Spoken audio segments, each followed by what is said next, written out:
فرش غم سرور نہ بچھائیں یہ کیسے ہو سکتا ہے، جیتے جی ہم سب مر جائیں یہ کیسے ہو سکتا ہے۔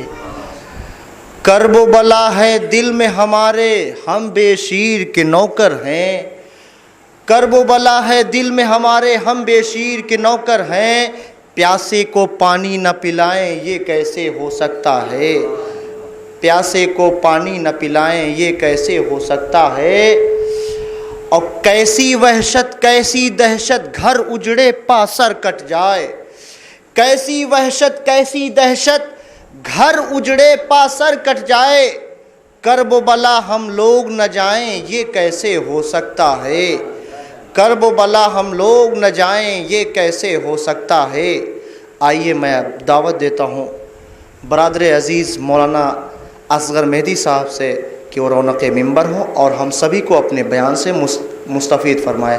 مل جل کے صلوات پڑھیں بر محمد و آل محمد صلوات۔ لا حول ولا قوة إلا بالله العلي العظيم اعوذ بالله من الشيطان اللعين الرجيم بسم الله الرحمن الرحيم الحمد لله رب العالمين والصلاة والسلام على أشرف الأنبياء والمرسلين سيدنا ونبينا وشفيعنا وحبيب قلوبنا وطبيب نفوسنا مولانا أبي القاسم محمد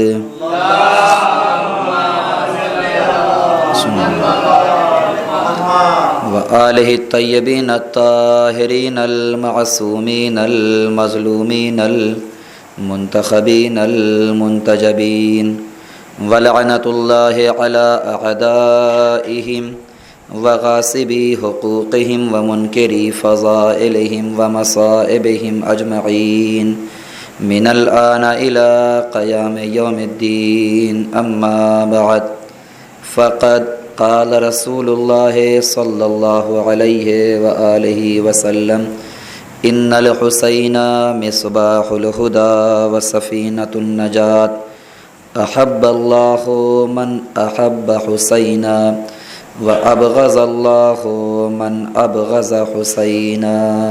صلوات پڑھیں بر محمد۔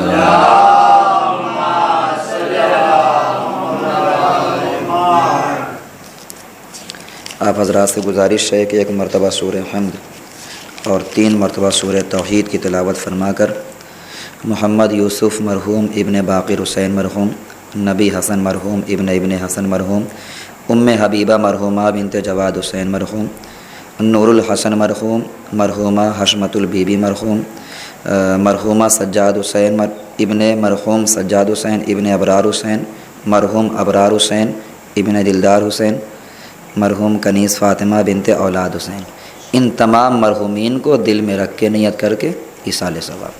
بسم اللہ الرحمن الرحیم الرحمن الرحیم مالک یوم الدین ایاک نعبد و ایاک نستعین اہدنا الصراط المستقیم صراط الذین انعمت علیہم غیر المغضوب علیہم ولا الضالین۔ بسم اللہ الرحمن الرحیم قل اللہ احد اللہ الصمد لم یلد ولم یولد ولم یکن له کفوا احد۔ بسم اللہ الرحمن الرحیم قل اللہ احد اللہ الصمد لم یلد ولم یولد ولم یولد۔ بسم اللہ الرحمن الرحیم قل اللہ احد اللہ الصمد لم یلد ولم یولد ولم یکن له کفوا احد۔ اللهم صل علی محمد وعلی محمد اللهم صل علی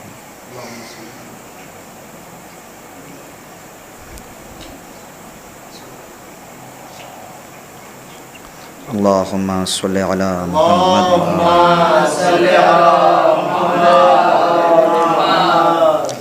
عزیزان گرامی، بزرگان مذہب و ملت، برادران ایمانی و اسلامی، ماشاءاللہ یہ خمسہ مجالس کہ جو آپ حضرات کے موضع میں منعقد ہے، آج اس خمسہ مجالس کی تیسری تقریر ہے کہ جو آپ حضرات کی پاک و پاکیزہ سماعتوں کی نظر ہے۔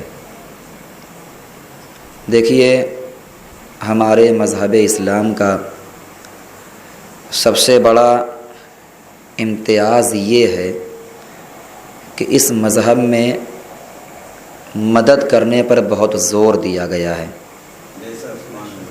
کہ آپ ایک دوسرے کی مدد کریں، لیکن مدد کس کام میں کرنا ہے یہ بھی قابل غور ہے۔ آپ گناہ میں مدد نہیں کر سکتے، توجہ فرمائیے گا، آپ نافرمانی میں مدد نہیں کر سکتے، بلکہ آپ جو مدد کریں گے تو ایسے کام میں مدد کریں گے کہ جس کو انجام دینے کے بعد دنیا بھی اچھی بن جائے اور آخرت بھی اچھی بن جائے۔ ایسے امور میں اگر آپ نے مدد کی تو یقیناً آپ اللہ کی نگاہ میں بھی قابل عزت ہیں، اس کے رسول کی بھی نظر میں قابل عزت ہیں، اور اپنے اماموں کی بھی نظر میں قابل عزت رہیں گے۔ خداوند عالم ایسے افراد کو ہمیشہ سلامت رکھے کہ جو حسین کی صف عزا بچھانے میں پیش رہتے ہیں، جو آگے رہتے ہیں، علمبردار بنے رہتے ہیں۔ ایسے لوگوں کی ہمارے معاشرے میں بہت سخت ضرورت بھی ہے۔ کچھ قیمتی الفاظ ہیں جو آپ تک بیان کرنا چاہتا ہوں، منتقل کرنا چاہتا ہوں کہ دیکھیے، ہم اور آپ جس مذہب میں پیدا ہوئے ہیں یہ ایک ایسا مذہب ہے کہ جو بچپن سے لے کے جوانی تک اور جوانی سے لے کے ضعیفی تک ہر موقع پہ آپ کو عزت بانٹنے کے لیے آیا ہے، ذلیل کرنے کے لیے نہیں آیا ہے۔ اس مذہب کی سب سے اہم بات یہ ہے کہ یہ دوسروں کے دلوں کو جوڑتا ہے، دلوں کو توڑتا نہیں ہے۔ ذرا میرے لفظوں پہ غور کریے گا، یہ دلوں کو جوڑتا ہے، دلوں کو توڑتا نہیں ہے، بلکہ یوں کہہ دیا جائے کہ اگر دل ٹوٹ بھی چکے ہیں تو ان کو جوڑ کر محبت اور پیار کا پیغام دیتا ہے۔ مولانا موصوف آپ حضرات کے سامنے تشریف فرما ہیں، یقیناً ان کی محنتیں ہیں، ان کی کاوشیں ہیں، خداوند عالم ان کی محنت کو، ان کی کاوش کو اپنی بارگاہ میں شرف قبولیت عطا فرمائے، اور یہ خمسہ مجالس روز بروز ترقی کی طرف آگے بڑھتا رہے، اور یہ خود خمسہ مجالس ایک دلیل بن جائے کہ یہ خمسہ مجالس ایسے معاشرے میں، ایسی سوسائٹی میں اور ایسے موضع میں ہو رہا ہے کہ جہاں کے لوگ سو نہیں رہے بلکہ جاگ رہے ہیں۔ ایک صلوات پڑھیے پر محمد والے محمد۔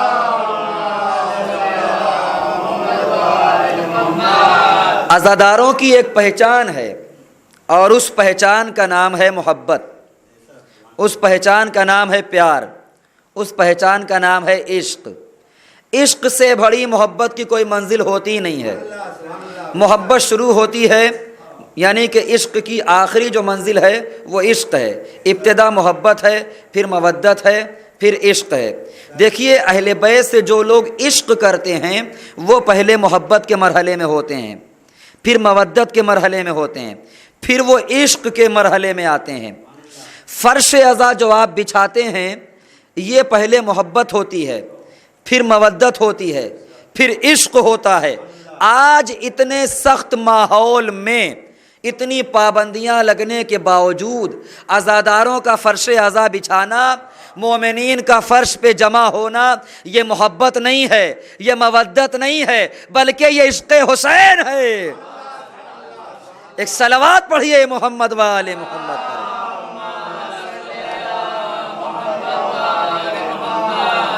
یہ عشق حسین کی دلیل ہے۔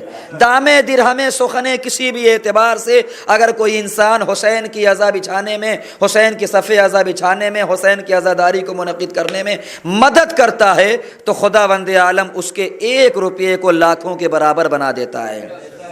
یہ کبھی مت سوچئے کہ یہ 1 روپیہ ہے، یہ 10 روپیہ ہے، یہ 1000 روپیہ ہے، یہ 5000 روپیہ ہے۔ اگر آپ نے کسی بھی اعتبار سے تعاون کیا، لیکن شرط کیا ہے؟ جو آپ کی حیثیت ہے، جو اللہ نے آپ کو نوازا ہے، اس کے اعتبار سے آپ تعاون کریں گے تو خداوند عالم آپ کے درجات کو بلند کرتا چلا جائے گا۔ ایک صلوات پڑھیے بر محمد والے محمد۔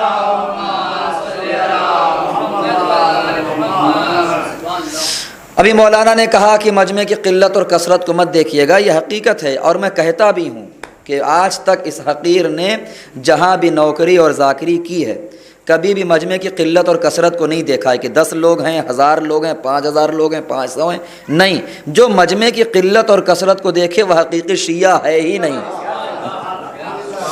وہ سچا شیعہ نہیں ہے۔ سچا شیعہ اور پکا شیعہ وہ ہے کہ جو مجمع کی قلت اور کثرت کو نہیں دیکھتا بلکہ مجمع کے خلوص کو دیکھتا ہے، مجمع کے جوش کو دیکھتا ہے، مجمع کی عقیدت کو دیکھتا ہے۔ اور یہ تاریخ گواہ ہے کہ جہاں پہ کثرت رہی ہے وہ کبھی فتح یاب ہوئے ہی نہیں ہیں، چاہے وہ بدر کا میدان رہا ہو، چاہے وہ کربلا کا میدان رہا ہو۔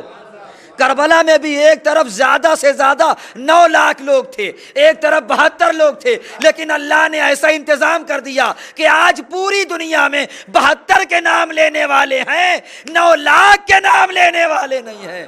صلوات پڑھیے محمد والے محمد پر۔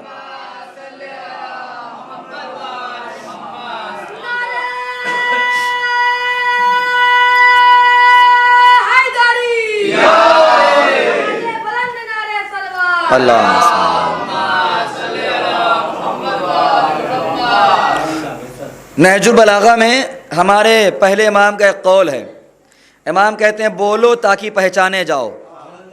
کیا کہنے، آپ خوب سن رہے ہیں، ذرا بول کے سن لیجئے گا۔ کیوں؟ اس لیے کہ امام کہہ رہے ہیں بولو، اس لیے نہ بولو کہ کسی کا کان کھاؤ، اس لیے نہ بولو کہ کسی کو پکاؤ، اس لیے بولو تاکہ پہچانے جاؤ، یعنی پہچان کے لیے بولنا ضروری ہے، یعنی پہچان کے لیے بولنا ضروری ہے، بولو تاکہ پہچانے جاؤ۔ اب جملہ صرف کر رہا ہوں، جیسے چاہیے ویسے سنیے گا میرے عزیزو۔ امام کیا کہتے ہیں؟ بولو تاکہ پہچانے جاؤ۔ تو جملہ کہوں، جب خطیب بولتا ہے، جب ذاکر بولتا ہے تو پتہ چلتا ہے سینے میں علم کتنا ہے، جب خطیب بولتا ہے تو پتہ چلتا ہے سینے میں علم کتنا ہے، اور جب مجمع بولتا ہے تب پتہ چلتا ہے سینے میں عشق کتنا ہے۔ ایک صلوات پڑھیں محمد والے محمد پر۔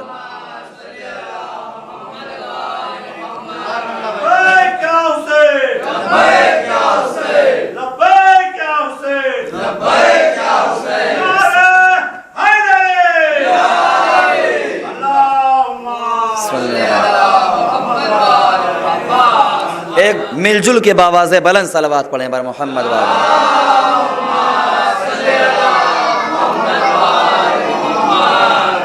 اور دیکھیے ہمارے سننے کا طریقہ جو ہے، مجلس سماعت کرنے کا جو طریقہ ہے، وہ آپ سے بہتر کوئی نہیں جانتا۔ مجلس یوں کر کے نہیں سنی جاتی، مجلس یوں نہیں سنی جاتی، مجلس بول کے سنی جاتی ہے۔ میں دلیل دے رہا ہوں، دلیل نہ دوں تو دوبارہ یہاں آنے مت دیجیے گا۔ مجلس بول کے سنی جاتی ہے۔ دلیل پوچھیں گے آپ، دلیل یہ ہے کہ یہ مجلس نہیں ہے بلکہ حسین کا مدرسہ ہے۔ یہ مجلس نہیں ہے بلکہ حسین کی یونیورسٹی ہے، حسین کا کالج ہے، اور یونیورسٹی کا دستور یہ ہے، کالج کا دستور یہ ہے، مدرسے کا اصول یہ ہے کہ جب مدرس کچھ پڑھاتا ہے، جب ٹیچر کچھ پڑھاتا ہے تو بچوں سے یہ پوچھتا ہے بیٹا سمجھ میں آیا کہ نہیں، کہ بیٹا سمجھ میں آیا کہ نہیں۔ اسی لیے خطیب کہتا ہے کہ مجمع بولے تاکہ مجھے پتا چلے میرا مجمع سمجھا یا نہیں، اس لیے بولنا ضروری ہے۔ بولیے تاکہ آپ کی پہچان بنے کہ آپ صاحب زبان ہیں، آپ صاحب زبان ہیں، اور یہ زبان جو ہے اس کی بڑی حفاظت کیا کریے۔ میں اکثر ایک جملہ کہا کرتا ہوں، آپ کے ہاں کی بات نہیں کر رہا ہوں، اپنے گاؤں میں بھی مثال دے چکا ہوں، یہاں بھی مثال دے رہا ہوں۔ ایک روڈ ہو اور وہاں پر بھائی روڈ ہو، وہاں پر ایک ہوٹل آپ کھلوا دیجئے، تو 4 لوگ آ کے وہاں چائے پئیں گے، کچھ لوگ وہاں مسالے کھائیں گے، چائے ہاتھ میں ہے مگر پھر بھی بولیں گے، مسالہ منہ میں ہے مگر پھر بھی بولیں گے۔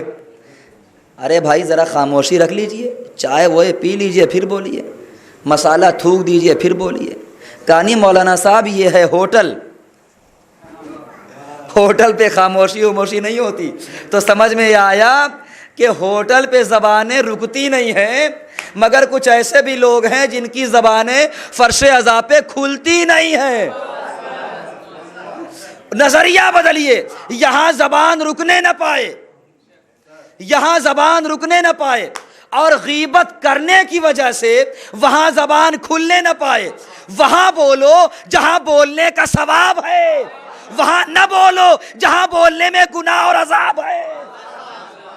یہاں بولو یہاں بولنے میں ثواب ہے. یہاں تم سبحان اللہ بھی کہتے ہو نا تو وہ نامہ اعمال میں لکھا جاتا ہے. تو انشاءاللہ سبحان اللہ کہنا بھی آپ کے گناہوں کی بخشش کا ذریعہ بن سکتا ہے, شفاعت کا سبب بن سکتا ہے. اس لیے یہاں خاموشی ہمارے یہاں اچھی نہیں لگتی ہے. توجہ ہے. اب ایک مثال اور دے دوں تاکہ اور میری بات واضح ہو جائے. بولتا کون ہے یہاں پہ؟ سنیے گا. یہاں بولتا وہ ہے جسے ہماری بات اچھی لگتی ہے, جسے مولا کا ذکر اچھا لگتا ہے, اور جسے مولا کا ذکر اچھا نہیں لگتا وہ نہیں بولتا. گھر پہ کھانا بنتا ہے نا, سب کھاتے ہیں, 4 لوگ بیٹھ کے کھانا کھا رہے ہوں, وہیں پہ ایک 5واں آدمی بھی بیٹھا ہوا ہو, وہ بھی کھانا کھا رہا ہو, لیکن جیسے اور 4 لوگ بڑے شوق اور اشتیاق کے ساتھ کھا رہے ہیں, بھوک لگی ہوئی ہے, ویسے وہ 5واں نہیں کھا رہا ہے. تو سوال کیا گیا, بھائی یہ بتائیے بنا تو آپ ہی کے لیے, جب یہ 4 لوگ ماشاءاللہ خوب کھا رہے ہیں تو آپ ہاتھ کیوں ہٹا رہے ہیں, آپ اتنا تکلف کیوں فرما رہے ہیں؟ تو جواب ملا اس کی وجہ یہ ہے کہ ان کو بخار ہے, ہائے ہائے ہائے ہائے, ان کو نزلہ ہے, ان کی طبیعت خراب ہے. تو پتہ چلا کھانا کتنا ہی اچھا کیوں نہ بنا ہو. ذرا بولیے گا مثال کیا دے رہا ہوں. کھانا کتنا ہی اچھا کیوں نہ بنا ہو, اگر اندر سے طبیعت خراب ہے تو اچھا کھانا بھی خراب لگتا ہے. اب آپ سمجھے 1400 سال سے یہ صدا کیوں آ رہی ہے کہ ہمیں علی کا ذکر اچھا نہیں لگتا, ہمیں حسین کا ذکر اچھا نہیں لگتا. کیوں؟ اس لیے کہ ان کے دلوں میں بغض علی ہے, اور جب بغض علی کی بیماری ہوگی تو نہ علی کا ذکر اچھا لگے گا نہ حسین کا ذکر اچھا لگے گا. ایک صلوات پڑھیے محمد والے محمد پر. یہ سیدھا ریزن ہے. جنگل پہاڑ کہتے ہیں نادے علی علی, جنگل پہاڑ کہتے ہیں نادے علی علی, مشکل کو میرے حل کرو مشکل کشا علی. نعرے حیدری, بلند نعرے سلوات.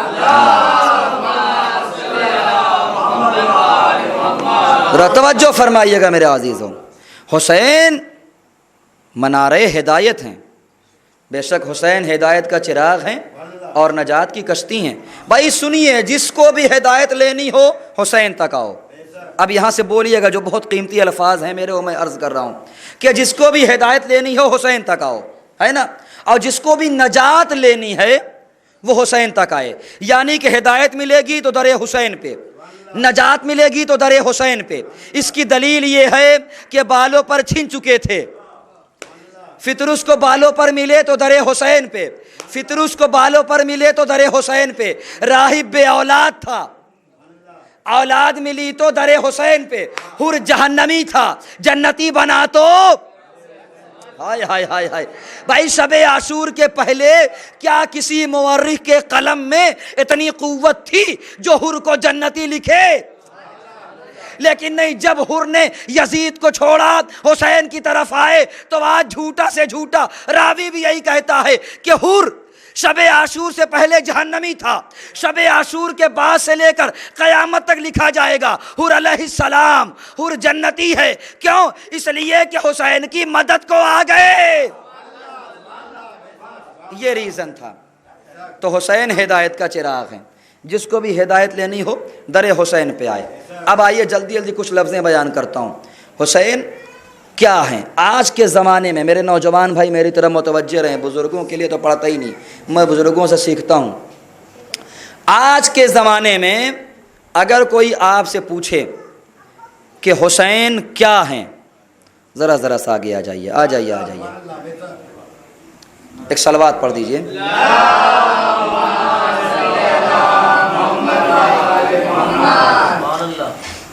اور آگے آ جائیے ذرا سا بس.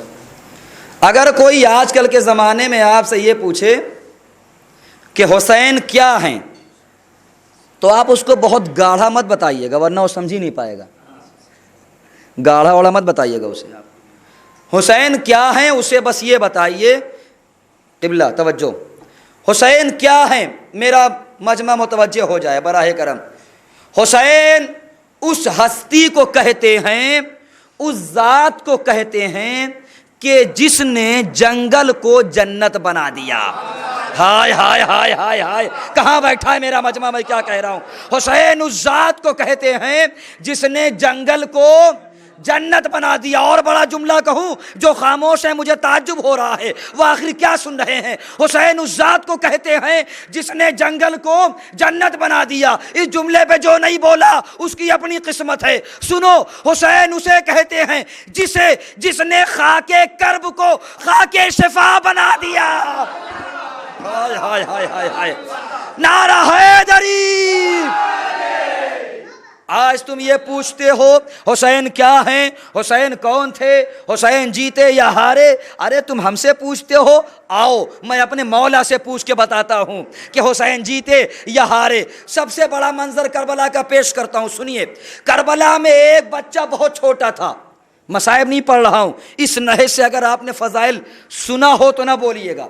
کربلا میں ایک بچہ سب سے چھوٹا تھا جس کا نام علی اصغر تھا، عمر 6 مہینے کی تھی۔ بولیے گا میں کیا کہہ رہا ہوں؟ عمر 6 مہینے کی تھی، مگر کام وہ کر گیا کہ علی اکبر سے آگے بڑھ گیا۔ ہائے ہائے ہائے ہائے ہائے، کام وہ کر گیا کہ علی اکبر سے آگے بڑھ گیا۔ کہا وہ کیسے؟ میں نے کہا سنو، چھوٹا سا بچہ میرے سامنے موجود ہو، اس کے رخسار پہ آپ دھیرے سے ہاتھ رکھ دیجئے تو بچے پر دیکھیے اثر کیا ہوتا ہے۔ بچہ کبھی منہ بگاڑ لے گا، کبھی رونے لگے گا، اور اگر آپ ہاتھ پھیلائیں گے کہ آ جاؤ میرے پاس آ جاؤ، کبھی نہیں آئے گا، وہ کبھی نہیں آئے گا۔ کیوں؟ اس لیے کہ آپ نے بچے کو ڈرا دیا ہے۔ بولیے گا، کیونکہ آپ نے بچے کو مار دیا ہے، کیونکہ آپ نے بچے کو ڈانٹ دیا ہے۔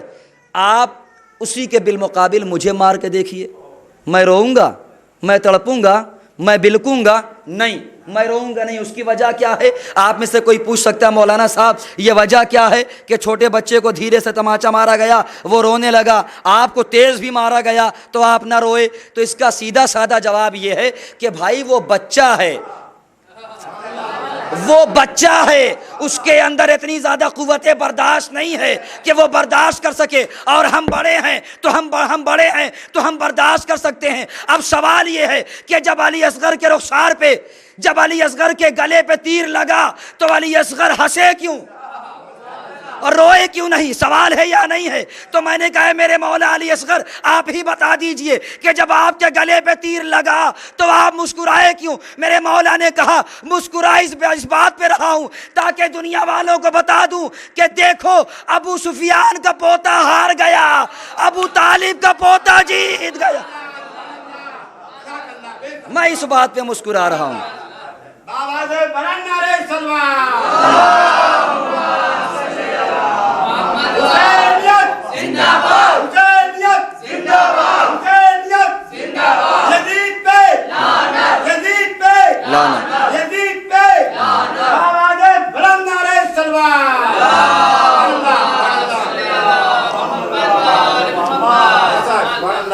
اے میرے مولا، اے حسین ابن علی، آپ ہی بتا دیجئے تاکہ میں ان نادانوں کو کم از کم یہ تو بتا سکوں، یہ عقل کے اندھوں کو، کہ کربلا میں جیتا کون اور ہارا کون۔ میرے مولا نے کہا میرے ساتھ آؤ۔ کربلا پہنچا، توجہ ایک ایک لفظ پہ، کربلا پہنچا۔ میرے مولا نے کہا میں نے سن 61 ہجری میں یزید سے مخاطب ہو کر کے بتا دیا۔ میں نے کہا کیا؟ کہا سنو، 28 رجب کو میں نے مدینہ چھوڑا، میں مصائب سے فضائل بیان کر رہا ہوں، مجھے نہیں معلوم میرا مجمع اٹھ کے سنے گا یا بیٹھ کے سنے گا۔ میرے مولا نے کہا میں 28 رجب کو مدینے سے نکلا ہوں، 2 محرم کو کربلا میں آیا ہوں۔ کیوں نکلے میرے مولا؟ کہا کیونکہ یزید نے کہا تھا بیعت کرو۔ میں نے کہا میں بیعت نہیں کروں گا۔ تو سوال یہ ہے کہ جب یزید نے بیعت کا مطالبہ کیا، میرے مولا نے انکار کیا، 28 کو مدینے سے چلے، 2 کو کربلا آئے، اگر وہ بیعت کا اتنا ہی زیادہ خواہش مند تھا تو کسی موڑ پر حسین سے ملا کیوں نہیں؟ یہ کہاں بیٹھے ہیں آپ؟ تو کسی موڑ پر حسین سے ملا کیوں نہیں؟ میرے مولا نے بتا دیا۔ میں یہی تو بتانا چاہتا ہوں کہ یزید کا شام میں چھپ کے بیٹھنا یہ بتاتا ہے کہ وہ بزدل کا بیٹا ہے۔ میرا میدان کربلا میں آنا یہ بتاتا ہے کہ میں بہادر کا بیٹا ہوں۔ توجہ ہے؟ اچھا یہاں تک بات ہو گئی۔ اب آئیے میدان کربلا ہے۔ میرے مولا نے کچھ لفظیں بتائی ہیں۔ میں نے کہا میرے مولا یہ بتا دیجئے کہ کربلا میں جیتا کون اور کربلا میں ہارا کون؟ میرے مولا نے کہا او یزید سن۔ سب کے کان کھڑے ہو گئے، سب متوجہ ہو گئے کہ مولا کیا کہنے والے ہیں۔ مناظرہ پیش کر رہا ہوں۔ میرے مولا نے کہا یزید سن، کربلا کے بعد سے لے کر قیامت تک اگر تیرے طرفدار بڑھیں، کربلا کے بعد سے لے کر قیامت تک اگر تیرے طرفدار بڑھیں تو جیتا، اور اگر میرے عزادار بڑھیں، اللہ اکبر، اور اگر میرے عزادار بڑھیں تو میں جیتا۔ پھر میرے مولا نے کہا یزید سن، اگر کربلا میں تیرا لشکر ہنسے تو جیتا، اور اگر میرا اصغر ہنسے تو میں جیتا۔ پھر میرے مولا نے کہا یزید سن، کربلا کے بعد اگر تیرا بیٹا امام بنے تو جیتا، اور اگر میرا بیٹا امام بنے تو میں جیتا۔ صلوات پڑھیں محمد والے محمد۔ میرے مولا نے پورا ثبوت دے دیا ہے، پوری دلیل فراہم کر دی ہے۔ اور ہوا کیا کہ کربلا کے بعد کون امام بنا؟ سید سجاد امام بنے ہیں۔ بھائی یہی تو وجہ تھی جب کسی نے آ کے پوچھا مولا یہ بتائیے کہ کربلا میں کون جیتا؟ مولا سجاد سے پوچھا گیا تو میرے امام نے کیا کہا؟ قف اذن المؤذن، اتنی دیر ٹھہر جا کہ مؤذن اذان کہہ دے۔ اللہ اکبر، اتنی دیر ٹھہر جا کہ مؤذن اذان کہہ دے۔ میرے بھائیو ذرا متوجہ ہو جاؤ، سوال کیا کیا جا رہا ہے؟ سوال یہ ہے کربلا میں جیتا کون؟ امام کو صاف صاف بتا دینا چاہیے کون جیتا کون ہارا۔ امام کیا کہہ رہے ہیں چچا؟ کہ اتنی دیر ٹھہر جاؤ، اتنی دیر ٹھہر جا کہ مؤذن اذان کہے۔ مطلب ابھی واضح ہو جائے گا۔ مؤذن گلدستہ اذان پہ گیا، اس نے کہا اللہ اکبر، میرے مولا سنتے رہے، وہ سوال کرنے والا بھی سنتا رہا۔ پھر اس نے کہا اشہد ان لا الہ الا اللہ، میرے مولا سنتے رہے، سوال کرنے والا بھی سنتا رہا۔ پھر اس نے کہا اشہد ان محمد رسول اللہ، میرے مولا نے ایک مرتبہ اس کی کلائی پکڑی اور کہنے لگے یہ بتا یہ یزید کے جد کا نام ہے یا میرے جد کا نام ہے؟ وہ کہنے لگا کہ مولا یہ تو آپ کے جد کا نام ہے۔ میرے مولا نے کہا بس سمجھ لے، کربلا سے پہلے بھی اذان میں ہمارے ہی جد کا نام تھا۔ اگر کربلا کے بعد یزید کے جد کا نام ہوتا تو یہ دلیل بن جاتی کہ یزید جیتا ہے۔ اب میں جملہ کہنا چاہتا ہوں کہ آج جو اذانیں ہو رہی ہیں یہ خالی ذکر خدا نہیں ہے، یہ خالی اذان نہیں ہے، بلکہ یہ اذان کی صورت میں حسین کی فتح کا اعلان ہو رہا ہے کہ دیکھو یزید ہارا تھا، حسین جیتے تھے۔ صلوات پڑھیں محمد والے محمد۔ ایک اور صلوات پڑھیے بر محمد والے محمد۔ توجہ ہے میرے عزیزو، یہ حسین کا کردار ہے۔ حسین کو سمجھ کے دیکھے دنیا، در حسین پہ آئے تب ہم بتائیں گے کہ حسین کیا ہے۔ یہ در حسین یا فرش حسین یہ کیا ہے؟ یہ کوئی معمولی چیز نہیں ہے۔ اس پہ آپ بعد میں آتے ہیں، وہ پہلے آتے ہیں۔ اور سنیے، یہاں پہ جب آیا کریں، میرا مجمع متوجہ رہے میں کیا کہہ رہا ہوں۔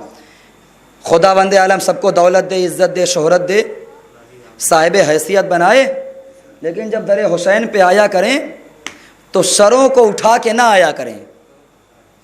ذرا بولیے گا، اکڑ کے نہ آیا کریں، غرور کرتے ہوئے نہ آیا کریں، بلکہ جب در حسین پہ آئیں تو سر کو جھکا کے آیا کریں، سر کو جھکا کے آیا کریں، اس لیے کہ یہاں جو اکڑ کے آتا ہے نا اسے جھکا دیا جاتا ہے۔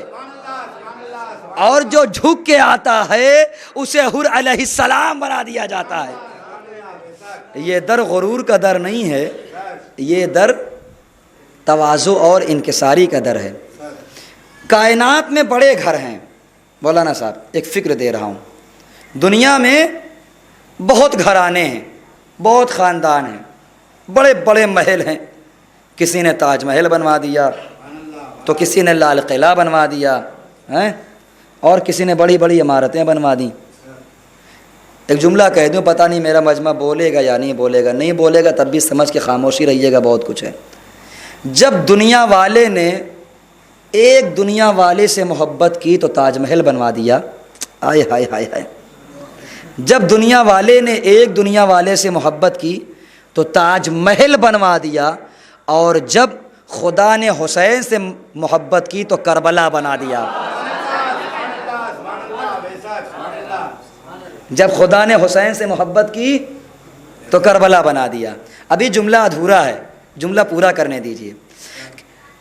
ایک باپ اور ایک بیٹا، ان دونوں کو عجیب معاملہ ہے۔ جب خدا نے بیٹے سے محبت کی تو کربلا بنا دیا، اور جب خدا نے باپ سے محبت کی تو خانہ کعبہ بنا دیا۔ خانہ کعبہ علی سے محبت کی دلیل، اور کربلا حسین سے محبت کی دلیل۔ یہ دونوں کس کے لیے ہیں؟ ایک علی کے لیے اور ایک حسین کے لیے۔ میرے ساتھ رہیے گا۔ اب یہ جو گھر ہے جہاں پہ آپ بیٹھے ہوئے ہیں، یہ گھر کی طرح ہے جسے ہم مسجد کہتے ہیں۔ اس گھر کو کیا کہتے ہیں؟ خانہ خدا۔ میں نے جملہ کیا کہا تھا کہ دنیا میں بہت گھر ہیں، بہت بلڈنگیں ہیں، بہت عمارتیں ہیں جو بنائی گئی ہیں، مگر دو گھروں کا کوئی جواب نہیں ہے، ایک خدا کا گھر اور ایک حسین کا گھر۔ ہائے ہائے ہائے ہائے ہائے ہائے، ایک خدا کا گھر اور ایک حسین کا گھر۔ خدا کے گھر کو مسجد کہتے ہیں۔ ذرا بولو میں کیا کہہ رہا ہوں، اتنی خاموشی بھی اچھی نہیں لگتی۔ خدا کے گھر کو مسجد کہتے ہیں، حسین کے گھر کو امام باڑہ کہتے ہیں۔ خدا کے گھر کو مسجد کہتے ہیں، حسین کے گھر کو امام باڑہ کہتے ہیں۔ اب دنیا کا دستور بتاؤں، برا تو نہیں مانیں گے؟ پہلے بتائیے، برا تو نہیں مانیں گے نا؟ اب آئیے دنیا پہ بات کر لیتا ہوں، معاشرے پہ بات کر لیتا ہوں، سوسائٹی پہ۔ خدا بند عالم نے مجھے طاقت دے دی، مجھے قوت دے دی، بہت دولت دے دی، صوفے لگوا دیے، کرسیاں لگوا دی اور اسٹیج لگوا دیا، ماشاءاللہ سب کچھ۔ اور اس کے بعد صوفے پہ لگنے کے بعد جب کوئی صاحب مجھ سے ملنے کے لیے آئے تو میں نے ان کو کرسی پر بٹھایا اور میں صوفے پر بیٹھا۔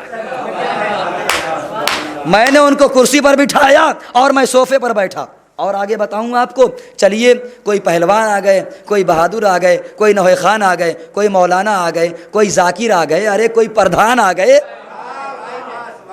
جب وہ آ گئے تو آنے کے بعد کیا ہوا پتہ ہے آپ کو؟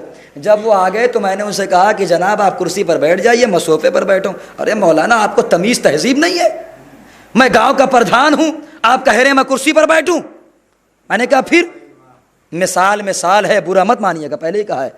کہنے لگے میں کرسی پر نہیں بیٹھوں گا۔ میں نے کہا پھر کہاں بیٹھیں گے؟ کہنے لگے میں صوفے پر بیٹھوں گا، کیونکہ میری ایک حیثیت ہے، ہائے ہائے ہائے، میرا ایک مقام ہے، میری ایک عزت ہے۔ تو پتہ چلا گھروں کا دستور یہ ہے کہ جب کوئی بڑا آتا ہے تو نخرے دکھاتا ہے، ناز دکھاتا ہے کہ بڑی جگہ بیٹھایا جائے۔ اب جملہ سنو، بس دو ہی گھر ایسے ہیں، ایک خدا کا گھر، ایک حسین کا گھر۔ یہاں کوئی نخرے نہیں دکھاتا، جہاں بیٹھا تو بیٹھ جاتا ہے۔ صلوات پڑھیں محمد والے۔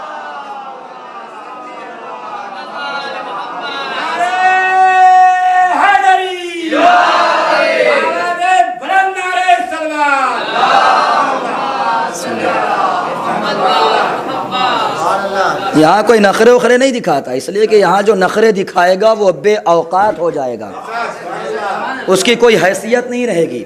یہاں حیثیت بنانا چاہتے ہو تو آ کر کے شرافت سے بیٹھو۔ تمہاری دولت تمہارے گھر کی ہے، حسین کے گھر کی نہیں ہے۔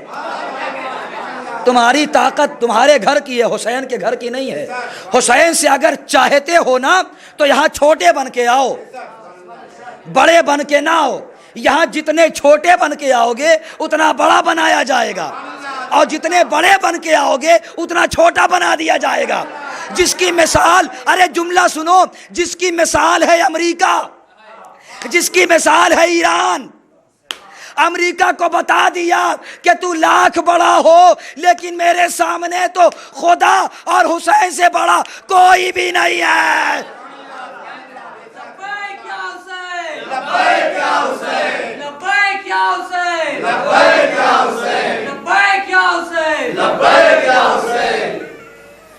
کون مقابلہ کرے گا؟ اور یہ سعودی نے کہا تھا آج کے کچھ سالوں پہلے، سعودی کے جو یہودی کی طرح ہے،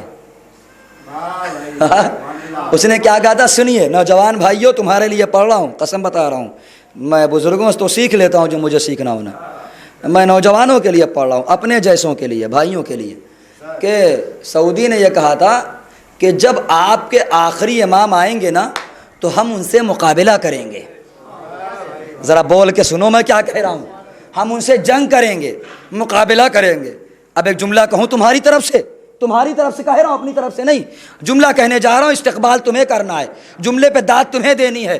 میں نے کہا سعودی، شاید تو بھول گیا ہے کہ تو کس کے لیے کہہ رہا ہے کہ ہم ان سے جنگ کریں گے.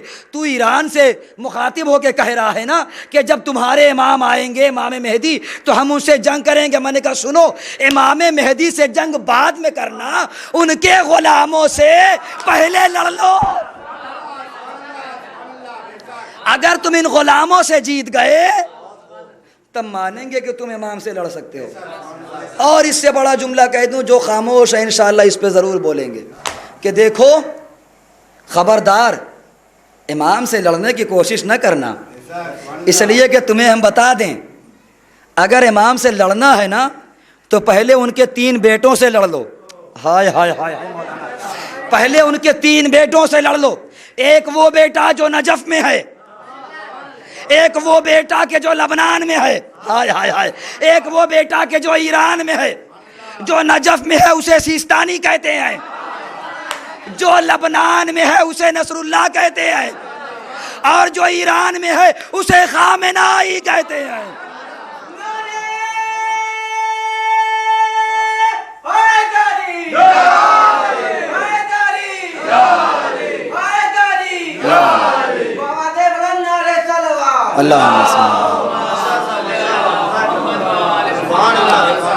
پہلے آپ ان سے جنگ کریے.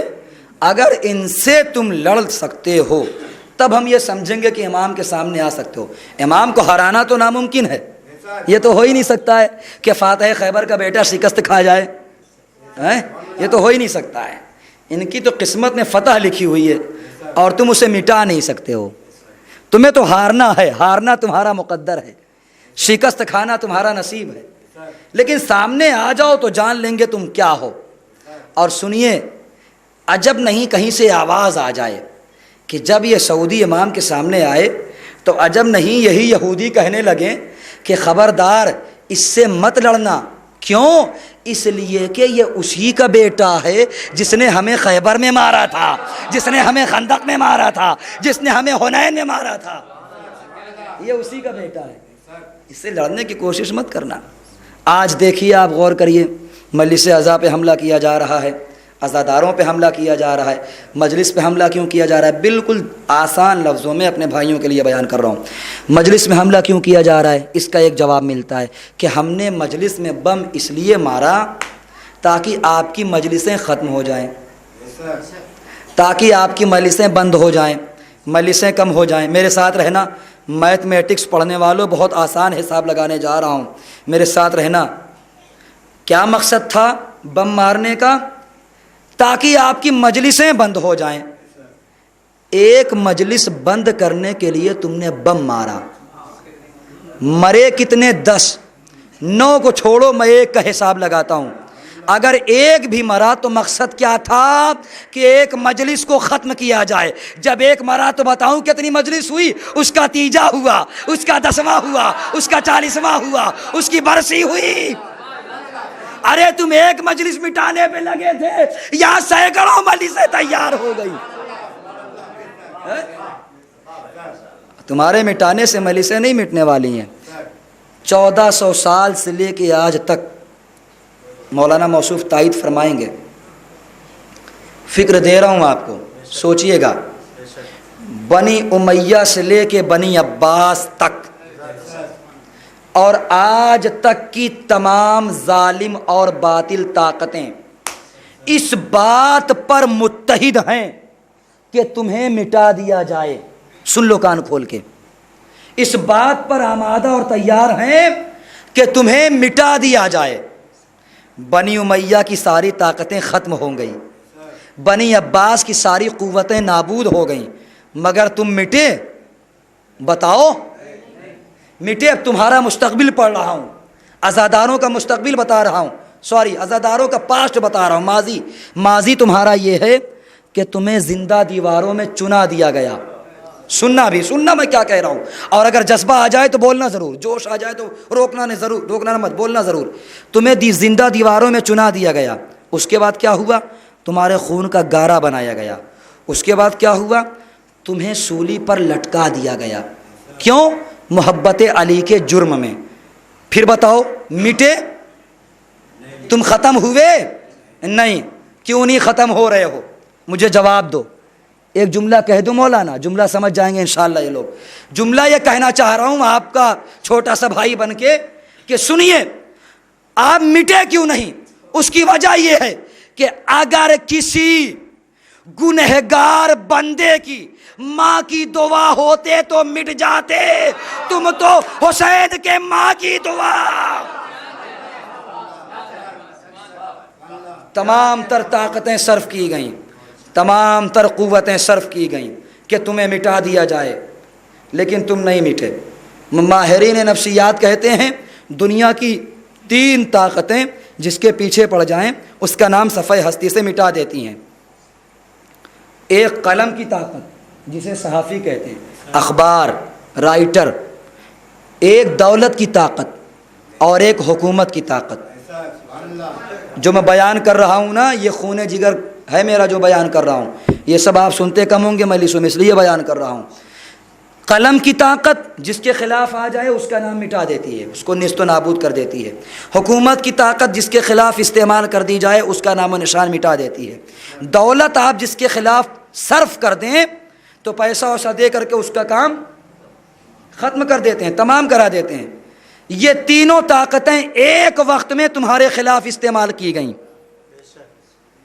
قلم کی طاقت تمہارے خلاف, دولت کی طاقت تمہارے خلاف, حکومت کی طاقت تمہارے خلاف, مگر نہ قلم تمہیں مٹا پائی, نہ دولت تمہیں مٹا پائی, نہ حکومت تمہیں مٹا پائی. اب جملہ کہوں نہ جانے کیا سمجھیں گے آپ. ارے بھائی جب وہ 3 طاقتیں نہ مٹا پائیں تو یہ 3 طاقتیں کیا مٹائیں گی؟ ایک صلوات پڑھیں محمد والے محمد.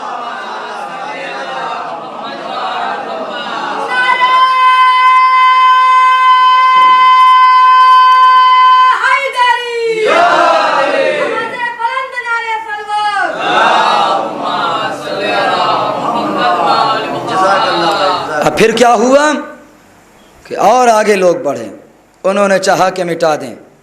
میں کب تک یہ گفتگو کرتا رہوں اور آپ کو سناتا رہوں اور ذکر مولا کرتا رہوں. بآخری بات کہ لوگوں نے بہت طاقتیں استعمال کی مگر عزاداروں نے بیٹوں کو قربان کیا مگر عزاداری کی حفاظت کی. ہاتھ کٹائے مگر عزاداری کی حفاظت کی. اپنی جان پہ کھیلے مگر عزاداری کو مٹنے نہیں دیا. اب اتنی طاقتیں استعمال ہوئیں مگر نہ تو عزادار مٹے نہ عزاداری مٹی. ایک جملہ کہہ دوں میرے عزیزو, اس کی وجہ یہ ہے کہ مٹانے والا زمانہ ہے اور بچانے والا امام زمانہ ہے.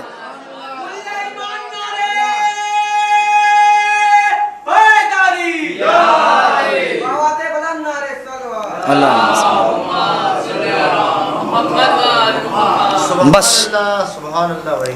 مٹانے والا زمانہ تھا اور بچانے والا امام زمانہ ہے, اور جب تک میرا امام ہے کوئی ہمیں مٹا نہیں سکتا. اسی لیے علامہ اقبال نے کہا تھا, ہٹ جائیں گر امام زماں درمیان سے, لاکھوں بلائیں ٹوٹ پڑیں آسمان سے. امام کے وجود کی برکت ہے, امام ہے نا, یہ ان کا فیض ہے, ان کی برکت ہے کہ آج یہ دنیا اپنے مقام پہ باقی ہے. آپ مجلس میں آتے ہیں, سبحان اللہ کہتے ہیں، واہ واہ کہتے ہیں۔ جب آپ کھل کے بولتے ہیں نا تو میرا مولا آپ کو دعا دیتا ہے، اور اس سے زیادہ دعا تو میرا مولا تب دیتا ہے کہ جب آپ ہائے حسین کہہ کے گریا کرتے ہیں، جب آپ روتے ہیں، اس لیے کہ آپ کا رونا حسین کے زخموں کا مرہم ہے۔ میں کہا کرتا ہوں کہ کبھی بھی گھٹ کے مت رویا کرو، کھل کے رویا کرو، تڑپ تڑپ کے رویا کرو، ایسے رویا کرو جیسے کوئی اجڑی ہوئی ماں اپنے جوان لال پہ روتی ہے، ہائے میرا لال حسین، ہائے میرا لال حسین۔ کتنا تڑپایا گیا ہے حسین کے گھر والوں کو، کتنا رلایا گیا ہے، کتنا مارا گیا ہے۔ حقیقت تو یہ ہے نا کہ اگر میں پورے ظلم پڑھ دوں تو برداشت کرنا مشکل ہوگا۔ مسئلہ حسین سے تھا نا، دشمنی حسین سے تھی نا، تو حسین کو مار دیا، کام تمام ہو گیا۔ مگر یہ سمجھ میں نہیں آتا کہ حسین کو مارنے کے بعد حسین کی بچی کو کیوں مارا گیا، حسین کو مارنے کے بعد حسین کی بہنوں کو کیوں مارا گیا، حسین کو مارنے کے بعد اس کے بیمار بیٹے کے ہاتھ میں ہتھکڑیاں کیوں ڈالی گئیں، کتنا ایذا پہنچائی گئی ہے۔ جب آپ روتے ہو نا تو یہاں ایک بی بی بیٹھی ہوتی ہیں، وہ آپ کو دیکھ کے کہتی ہیں، اے پھوپھی اماں، یہ عزادار کتنا تڑپ کے رو رہے ہیں، یہ کتنا بلک بلک کے رو رہے ہیں۔ بیٹی کہنا کیا چاہتی ہو؟ اے پھوپھی اماں، یہ اتنی دیر سے رو رہے ہیں مگر انہیں کوئی تماچا نہیں مار رہا ہے، مگر انہیں کوئی تعزیانہ نہیں مار رہا ہے۔ اگر میں نے کربلا میں ایک مرتبہ اپنے بابا کو یاد کیا تو کبھی شمر کا تماچا کھایا۔ اجرکم اللہ، خدا آپ کو کوئی غم نہ دے سوائے غم مظلوم کربلا کے۔ مصائب پڑھ رہا ہوں عزاداروں۔ راوی کہتا ہے کہ جب حسین شہید ہو گئے تو حسین کی بچی سکینہ کو، جس کا ظاہراً نام سکینہ تھا، کربلا سے لے کے کوفہ سے لے کے شام تک کسی نے سکینہ کو سکینہ نہیں کہا، بلکہ جو بھی کہتا تھا وہ کہتا تھا، اے حسین کی یتیمہ، اے حسین کے سینے پہ سونے والی، اے حسین سے محبت کرنے والی۔ سکینہ تڑپ جاتی تھیں کہ اے بابا، آپ کی شہادت کے بعد لوگ میرا نام نہیں لیتے بلکہ مجھے یتیمہ کہہ کے پکارتے ہیں۔ جزاک اللہ، جزاک اللہ۔ کربلا سے کوفہ آ گئے اہل حرم، کوفہ سے شام آ گئے اہل حرم۔ میں 2 جملے مصائب کے پڑھوں گا، انشاءاللہ حق گریہ ادا ہو جائے گا۔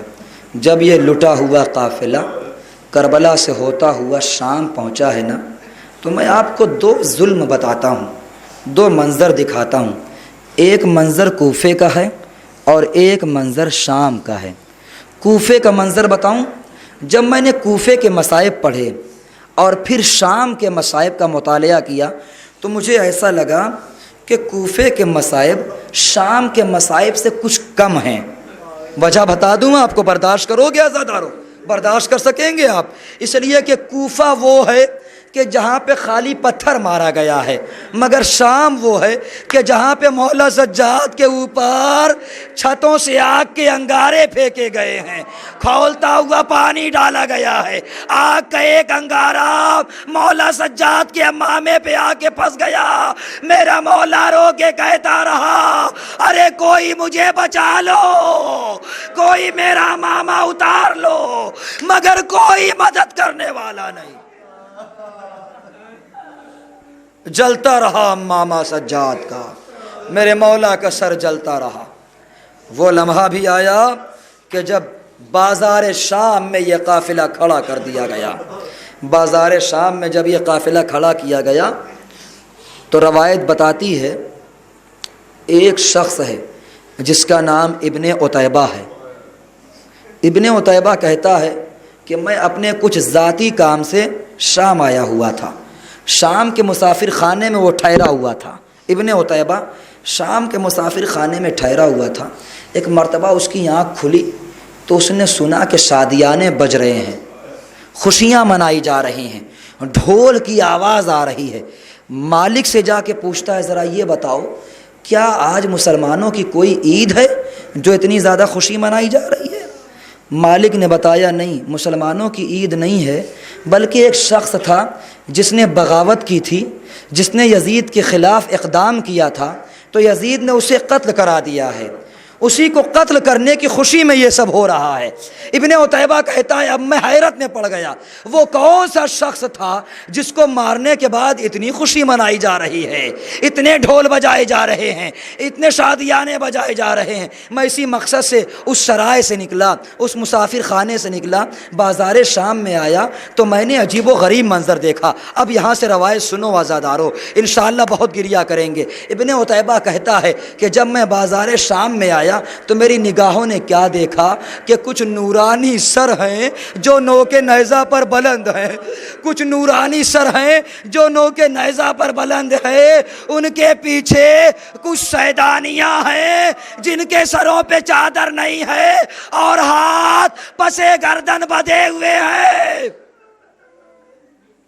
ابن عتیبہ کہتا ہے میں نے اور ایک یہ منظر دیکھا کہ ایک بیمار قیدی ہے جس کے ہاتھوں میں ہتھکڑیاں، پیروں میں بیڑیاں، گلے میں طوق خاردار اور کمر میں لنگر پڑا ہوا ہے. ابن عتیبہ کہتا ہے میں اس قیدی کے پاس گیا، اس قیدی سے پوچھا اے قیدی ذرا یہ تو بتا تو نے کربلا میں آخر کون سا ایسا کام کیا ہے جس کی وجہ سے تجھے اتنا زیادہ پریشان کیا جا رہا ہے، جس کی وجہ سے تجھے اتنی زیادہ ایذا پہنچائی جا رہی ہے؟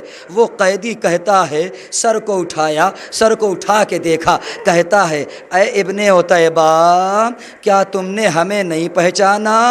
ابن عتیبہ کہتا جیسے ہی میں نے قیدی کے منہ سے اپنا نام سنا میرے ہاتھ پیر کانپنے لگے. آخر یہ ہے کون جو مجھے بھی جانتا ہے؟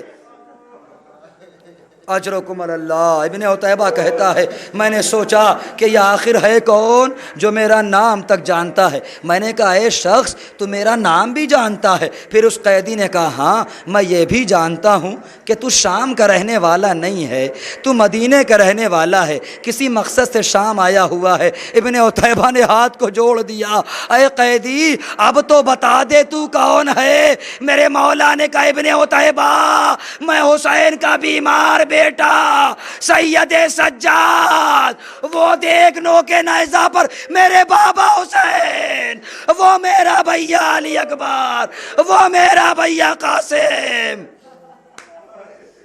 بازادارو آخری جملہ روایت کا ابن عتیبہ نے کہا کہ جب مجھے یہ معلوم ہو گیا کہ یہ میرا آقا ہے، یہ میرا مولا ہے، یہ میرے سید و سردار ہیں، ایک مرتبہ میں نے ہاتھ کو جوڑ کے کہا اے میرے مولا یہ بتائیے میرے لائق کیا خدمت ہے؟ اے میرے مولا میں آپ کی کیا خدمت کروں؟ اس لیے کہ میں تو آپ کا غلام ہوں نا، آپ میرے آقا ہیں نا، آپ میرے حاکم ہیں نا، بتائیے میرے لائق کوئی خدمت ہے؟ ایک مرتبہ میرے مولا نے کہا ابن عتیبہ بھائی یہ بتا دے تیرے جیب میں کتنے پیسے ہیں؟ ابن عتیبہ نے کہا 2000 دینار. میرے مولا نے کہا ابن عتیبہ بازار جا چادر خرید کے لا، زینب کے حوالے کر دے تاکہ میری پھوپھی اپنے سر پہ پردہ کر لے. اجرکم اللہ، جزاک اللہ جزاک اللہ. خدا کوئی غم نہ دے سوائے غم مظلوم کربلا کے. ہاں زادارو ابن عتیبہ بازار گیا، چادریں خرید کے لایا، زینب کے حوالے کیا. راوی بتاتا ہے نا زادارو ابھی جیسے ہی جناب زینب نے اپنے سر پہ چادر رکھی تھی سمر سے دیکھا نہ گیا، تازیانہ اٹھایا، زینب کے قریب آیا، تازیانہ مار کے چادر چھین کے کہتا ہے اے علی کی بیٹی اب بلا عباس کو کہ جو تیری چادر کا محافظ تھا. زینب نے مرثیہ پڑھا واہ حجابا اے عباس تمہاری شہادت کے بعد ہمیں کئی مرتبہ چادر کے لیے مارا گیا. انا للہ و انا الیہ راجعون. وَسَيَعْلَمُ الَّذِينَ ظَلَمُوا أَيَّ مُنْقَلَبٍ يَنْقَلِبُونَ اللهم ارزقنا زيارة قبر الحسين في الدنيا وشفاعة الحسين عليه الصلاة والسلام في الآخرة۔ خدایا تجھے واسطہ محمد والے محمد کے اسم علی سے اعضا کو قبول فرما، ہمیں جو پریشان حال ہے ان کی پریشانیوں کو دور فرما، ہم سب کے نیک دلی حاجات کو پورا فرما۔ یا اللہ ہم سب کے رزق و روزی میں برکتیں نازل فرما۔ اے میرے معبود، اس خمسہ مجالس میں جو لوگ بھی تعاون کر رہے ہیں، مدد کر میرے معبود، مدد کرنے والوں کے رزق و روزی میں مزید اضافہ فرما، مدد کرنے والوں کو ہر طرح کے غم سے نجات دے، ان کی جان مال عزت آبرو کی حفاظت فرما۔ یا اللہ جو حسین کا گھر آباد کرے اس کا گھر کبھی اجڑنے نہ پائے۔ یا اللہ جو تیرے حسین پہ خرچ کرے اس کو کبھی کسی کا محتاج نہ ہونے دینا۔ اے میرے معبود، زمانہ بڑا پورا شوب ہے، عزاداروں کی بھی حفاظت فرما، عزاداری کی بھی حفاظت فرما۔ دشمنان مرجعیت، دشمنان شیعت، دشمنان اسلام کو نیست و نابود فرما۔ یا اللہ ہم سب کو بحق بیمار کربلا تمام امراض سے نجات عطا فرما، بالخصوص کرونا وائرس کی بیماری سے تمام عزاداروں کو محفوظ فرما، اور جو بیمار ہیں انہیں جلد از جلد شفائے کامل عطا فرما، حجت آخر کے ظہور میں تعجیل فرما، ہم سب کا شمار حضرت کے اعوان و انصار میں فرما۔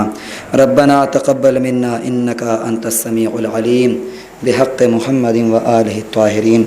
آپ حضرات ایک مرتبہ سورہ حمد اور 3 مرتبہ سورہ توحید کی تلاوت فرما کر محمد یوسف مرحوم ابن باقر حسین مرحوم، نبی حسن مرحوم ابن حسن مرحوم، ام حبیبہ مرحومہ بنت جواد حسین مرحوم، نور الحسن مرحوم، مرحومہ حشمت البی بی، مرحوم سجاد حسین ابن ابرار حسین، مرحوم ابرار حسین ابن دلدار حسین، مرحومہ کنیز فاطمہ بنت اولاد حسین، ان تمام مرحومین کی روح کو ایصال ثواب۔ دیکھ لو آ کے اے میرے بابا، رسیوں میں گلا بندھ چکا ہے، رو کے کہتی ہے بالی سکینہ، رسیوں میں گلا بندھ چکا ہے، رو کے کہتی ہے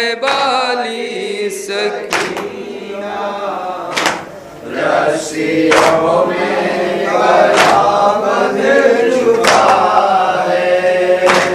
ایک چھوٹی سی تھی سر پہ چادر، لے گئے آ کے وہ بھی ستمگر، آنے والا ہے بازار کوفہ، آنے والا ہے بازار کوفہ، آنے والا ہے بازار کوفہ، رسیوں میں گلا بندھ چکا ہے، رو کے کہتی ہے بالی سکینہ، رسیوں میں گلا بندھ چکا ہے۔ اتنی طاقت کہاں سے میں لاؤں، اپنے آموں کو کیسے بلاؤں، سانس لینا بھی مشکل ہے میرا، سانس لینا بھی مشکل ہے میرا، سانس لینا بھی مشکل ہے میرا، رسیوں میں گلا بندھ چکا ہے، رو کے کہتی ہے بالی سکینہ، رسیوں میں گلا بندھ چکا ہے۔